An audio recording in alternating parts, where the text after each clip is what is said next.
Recall your first audition for the talk with George Lucas about this role, C-3PO. Could I recall my first meeting with George Lucas? Yes. And of course, all these sort of questions are here in the book that I wrote. I am C-3PO, the inside story. Okay. So indeed the answer is here. And there is a picture. Because when my agent said I should go and meet this man called George Lucas, I said, no. I'm a serious actor. It would be crazy for me to play a robot. She said, stupid. So I went to meet him. George Lucas, nice man, but quiet and shy. But on the wall was a painting, the original concept created by Ralph McQuarrie. It was reasonable. I walked over and I looked at the picture and I fell in love with the face. I can't explain why, I just liked the face. It touched me. It's hard to see here, but the figure was very lonely. He was leaning towards me to say, come. And then the next day they gave me a script. The only character, I didn't understand it. The only character I liked was C-3PO. So the next day I went back and eventually said to George, may I play the part? And he went, sure. The next day I was standing being covered in plaster to make a mold of my body, and eventually Liz Moore, the sculptor, created a shape that you now recognize. Okay. Answer to your question. Another question. Anybody? I should apologize for not speaking Czech. He is fluent in over 1 million? 6 million. Yes. 6 million forms of communication. Me, not so much. So thank you for allowing me to speak in English. Right. One question here. Okay. Hello, my name is Emma Costa and I'm from Prague, and it's a great honor to be talking to you. Anyway, I want to ask how the costume, because I know it was 70 pieces Yes. of armor, how did it change during those almost 50 years of playing this character? Yes. How did the costume change? I will say that on YouTube there is a film of me talking about all the changes of the costume. It changed. They tried to make it more comfortable. They tried very hard, and in a way, the original suit worked the best. But now, the head used to take half an hour to put on. Now they changed it so 6 seconds, very good, which means you can take it off. But it's important that he always looks the same, and that he is the same, because if I am playing C-3PO, he will always be C-3PO, because it is my brain and my voice as C-3PO, human cyborg relationship. You remember. Another question. Yeah. Could you recall some, at this moment about pure joy on creating this character that you feel that I am a fulfilled person, fulfilled as an actor now, that I'm really happy? Are there moments of joy? Very often on a film set, it is just work. You are working, you are, especially this character, it's not fun. It's like, what? I can't see, I bump into things, people bump into me. The joy, curiously, is to be at an event like this. On a film set, it is work. great, moving on. Action, great, moving on. Action, great. Okay, cut. Right. Then they edit, and then the audience see it. And eventually, at a convention like this, people come and say to my eyes, thank you. Thank you particularly for my childhood, because nearly 50 years ago, yes. So people who were this big are now older, and that is where the principal joy comes from. My other joy is to have created this character, along with George Lucas. I like it. I like it. I don't want to live with him. That's not so.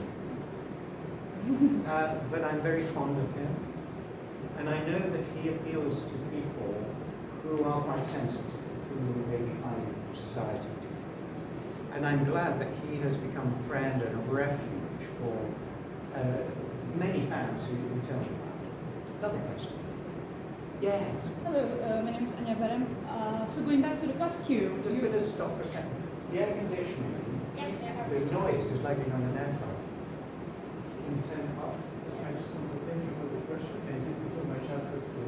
I'm from the year when Empire Strikes Back was created. I was born. Hello. I think we've landed. You were born in 1980. 1980. Wow. So now there are literally 3 generations of fans. Some with hair this color, some this big, and they look with their parents, and the parent says, "This man plays C-3PO," and they go, and they go. So then I do the voice. Hello, I am C-3PO, human cyborg relations, and you see. It is here. That gives me enormous pleasure. Sorry, there was a question. Yes. It's okay. So going back to the costume, Yeah. recently you appeared also in Ahsoka, but there you had the motion capture suit, right? So what was the difference for you, for the acting itself? What do you mean it was motion capture? I've heard it was motion capture. You're from the press, right? You believe in everything the press says? No, it wasn't motion capture. It wasn't? Okay. Sorry. That's all right. It wasn't motion capture. People make up stuff on the internet. I read stuff and I go, no, that's not true. It wasn't motion capture. It was a specially made new suit. Did anybody see Ahsoka? Yes. Right. So there I am, I hope so. There I am for 3 days in Los Angeles. Beautiful studio. And there is the courthouse. For anybody who didn't see Ahsoka, big rotunda courthouse with the judge there and seating. And also, because the weather was lovely, the sky, clouds and sunshine, just. And I filmed the first day in this courthouse. And at the end of the day, somebody pressed a button. Everything vanished. I didn't know, call me stupid, but I didn't know that the whole thing was an LED screen. The entire room was on a computer based over there. And it was a very strange moment. So that was where the digital side came in. But I was in the suit. Yeah, not a company. I have done motion capture, but which I adored, but it was for a project you will never see. Why? There was a time that Disney made a special hotel in Florida, I think. The Halcyon Hotel, is that right? Halcyon. Yeah. And I was part of an event that would have happened there. So I was filming to a script, to a camera. Whatever, no, I was filming from my point of view. And the magic thing was, I'm in a mocap suit, and the magic thing was that out of the corner of my eye, I could see the digital. So if I did that, he did that. It was like, wow, I was like a child. I would do mocap anytime. So please say to the producers, you had a question, so you've got to save yourself. Anybody else? Come on. Yes, sir. Being part of such a big legacy, is this for an actor burden or blessing? Being part of such a Legacy, friendship. Is it a burden to be part of such a legacy? It is an honor. It is an honor. It's a responsibility, because I want people to have a good time with their memories. If they meet me, I want to be in a good mood, and I'm happy and they're happy. And so I think more it's an honor. And it's strange, people say to me, what is it like to be the only actor in all the Star Wars films? I don't know, I just am. What is it like? It's a fact. Like today is Saturday, it's a fact. How do I feel it's Saturday? I don't know, it's a fact.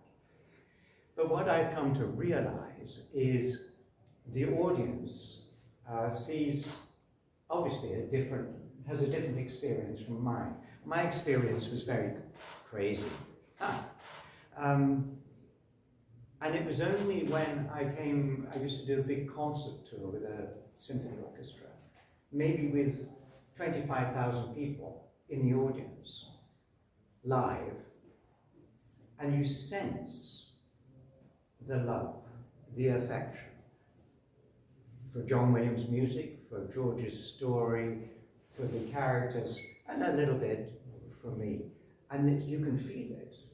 That feels very good. So it's a two-way thing. Originally, there was only one Star Wars film, and we thought it was rubbish. Seriously, only George Lucas believed it was any good. And then the audience saw it, and they brought their friends and their friends, so it went viral. And I'm here today because of it. So there we are, I'm lucky. Okay, another question. Can I ask? Yeah. With whom, I think, maybe the actors, you had the best relationship? With which director I had the best relationship? No, with the actors. Actors. Oh, with the actor. I'm wondering. I think probably you want me to be unkind about other actors. You want to say, well, I didn't like him or her. Everybody always wants the dark side of those things. I think the first, Mark Hamill was the first actor cast member I met. Because I was working with him 6 months at the studio, making the costume. And I was by myself, and suddenly this blonde kid arrives who was like, wow! He was like full of energy and so excited, so full on. And I hadn't met many Americans by then. Americans clearly were different from English people. Very chatty. And he was lovely. And then I met on the aeroplane going to Tunisia, I met Sir Alec Guinness. Adorable, absolutely adorable, and so professional, and obviously so mature. So he was great. And then I met the others, but particularly Mark and Sir Alec, no longer with us, give me very fond memories. And one of the things you have to realize in the movie, when you first meet C-3PO, and he meets Luke Skywalker, Luke Skywalker believes in him totally, speaks to him like a friend. And so you, as a member of the audience, well, if Luke Skywalker thinks that's okay, I think it's okay. So Mark and of course Harrison and Carrie helped you believe that 3PO was real. And the same with Chewbacca, the way you speak to the other characters, it helps. So another question. Yes? The robot movements. Robot movements? Oh, yeah. Did you have some inspiration in maybe other motion picture or novel, or it's just natural? They promised that I could have the costume to rehearse with a camera, with a movie camera and mirrors, so you can, you know. That never happened. I tried this on for maybe 15 minutes and then they took it away. The next time I saw it was 2 weeks later in the desert in a tent, 17 pieces, and they began to, and as it went on, I began to lose myself because my body began to feel horrible, and then finally, and suddenly I was seeing the world through these little peepholes here. It wasn't good. And to begin with, I didn't know what to do. Anyway, and you can watch, to be honest, the progression through the films as I get better at doing it. Yes. But I realized that if I was very top heavy, so if you walk slowly, then you begin to like, different character. But sinister. But if you kind of go, it's very polite and it's kind of more sensitive and kind of more fun. So I developed ways of doing things. But if you imagine, when I first dressed up, and I had, before filming, I said to the continuity lady, could you take a Polaroid?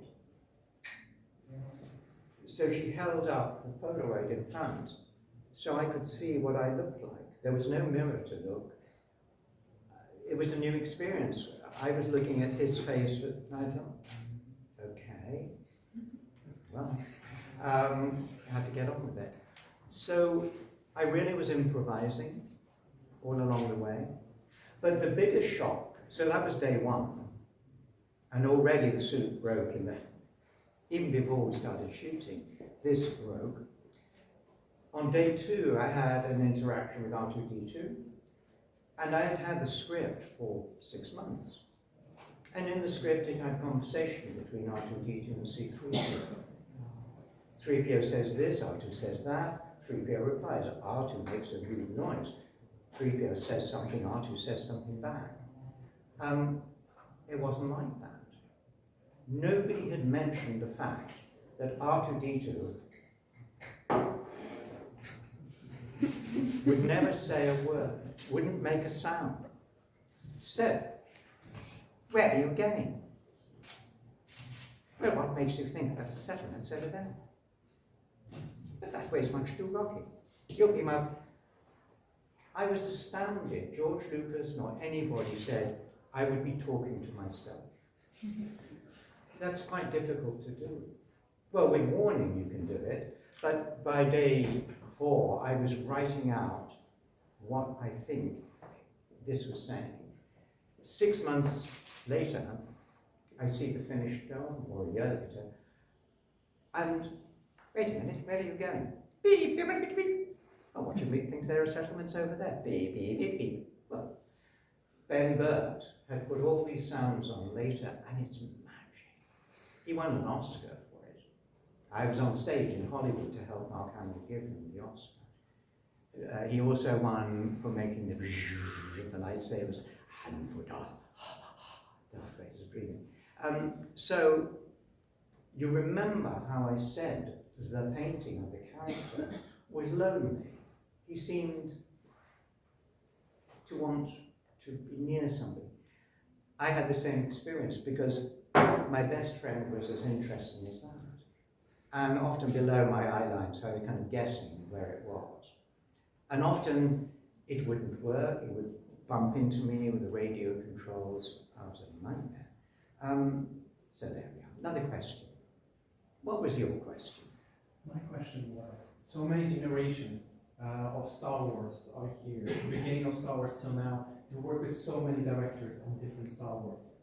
So my question is, what kind of directions did the directors gave you? And what was the most, maybe the most funniest or the most weirdest direction somebody is giving you as 3CPO?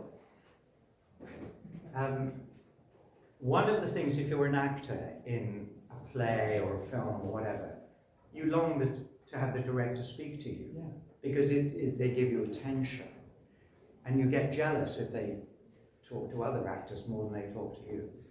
I will genuinely say that on the film set, in the first film, I don't think I had any direction. George was very busy. He also thought he could correct anything in post-production. That wasn't the case. I don't know, I kind of did it, and people left me to do my thing. It's like the directors didn't know how to direct a robot. Why would you? Certainly J.J. Abrams, very, not so much direction, but love and affection and whatever. And Irving Kershner, same thing, very enthusiastic. But basically I was left to do my own thing. And it seems to have worked. I don't know. Another question. Yes. How did you feel to, because first 3 films were shot in 1980s, Right. and then in 1999 there was the premiere of Phantom Menace. How did it feel to be called back to shot the prequels with Anakin and Obi-Wan? It was a big surprise to be called back for what became the word prequel, which I don't think has existed. But what was strange about that was that I would phone call to go and meet George Lucas at Leeson Studios in England, new studio, and we had a meeting, and he said, we're making them, and 3PO is created. He's built by Anakin Skywalker, and I thought that was lovely because I so liked Alec Guinness that to be created by the character that he played as well. It's a very nice connection. 3 days later, I realized that actually Anakin is the bad guy. Anakin played Obi-Wan. I don't watch these films very much. I had forgotten who everybody was. And literally, about 3 days later, Anakin he's created by Darth Vader. And he still doesn't know. So don't tell him, because he's very nervous, as it is. So if he finds out it's what I mean, true story, absolutely true. Because I forget the names of all, and now there are so many characters. So to be in Ahsoka was great fun, because all these new characters were. So another question. Yes. Hi. How do you feel of us getting closer to have actual robots in the reality? You know, we are getting closer to about real robots. It's going to happen, and that's fine. My microwave is pretty much, a robot by another thing. I press a button, it cooks food. It doesn't speak to me, I hope. Some machines do speak. Well, now more and more on the phone. You think, are you real? It's becoming it's something we have to get used to. The research into humanoid robots is a little more difficult. I think we always need to remember a machine is a machine. But you can have a machine with a heart, especially if I'm around to play him. But we have machines, robots, call them what you will, to do all sorts of mundane tasks. As we know, if AI gets out of control, we'll indeed do. But that feeds to the drama of the film industry, which makes plenty of horror films about robots that go crazy. So I'm fine with machines. And when you think that I have a computer that used to be a word processor, that used to be a typewriter, that used to be a pen and paper, I'm quite happy with my computer. What do you think? Are you happy? Yes. Good. Okay, we have a time for very last question. Oh, better be good. Yes, sir. This will be tough. Sorry. You have amazing collection of films from the movies. So, which one is your favorite and why? Which one is my favorite? Yes. Recently, I emptied all the drawers and cupboards and attic and whatever, and there was a big sale of all the things that had become a responsibility. Pieces of the costume, original scripts, beloved pieces of the Millennium Falcon. The need to go to better homes, yes. But I did retain one, I don't know if it's in the book. Curiously, it is a large, see there, Lego, yes. In our sitting room, Yes. we kept, this is about 18 inches tall Lego. Because Lego, first of all, was the most wonderful invention. And then the producers of the Lego Star Wars cartoons gave me this as a souvenir. And it is the spirit of 3PO in Lego bricks. And one of the things I love being at a convention like this is when people come in a costume, not that they are bought off the internet and another white stormtrooper, but somebody who's got paper and cardboard and plastic and tape and paint and made the spirit of that costume. And one of the things is when you have a beloved character like that and a beloved property like Star Wars, you can make fun of it a little gently as you tease your father or something like that. It is done out of joy and familiarity and sharing. And one of the things I genuinely enjoy about coming to a Comic-Con, not just Star Wars, but you see characters, well, what's that from? And they tell you the name of the show or whatever. But the care and affection people have put into their costume is lovely. And it also helps an event like this where people make friends. They see the joy of being admired for what they do. And maybe they have perfectly jobs that wouldn't interest me, but their fun is to make something and show off and share. And there are many Comic-Cons now around the world. And I love the fact that people stand in line for hours, but they make friends and they swap stories. And particularly Star Wars is very good because the stories there are multiple. So you like the dark side, clearly, and maybe you like the light side. I love Darth Maul because he's totally evil. Darth Vader, I think, no, because he eventually apologizes for being nasty. Princess Leia, all these characters. There's something in a Star Wars movie for everybody. And it's open for debate and it should be joyous. Not too heavy, no, not too much about the Force. Robots don't use the Force. A last question then. Any last question? Thank you. I would say goodbye. And may the Force be with you.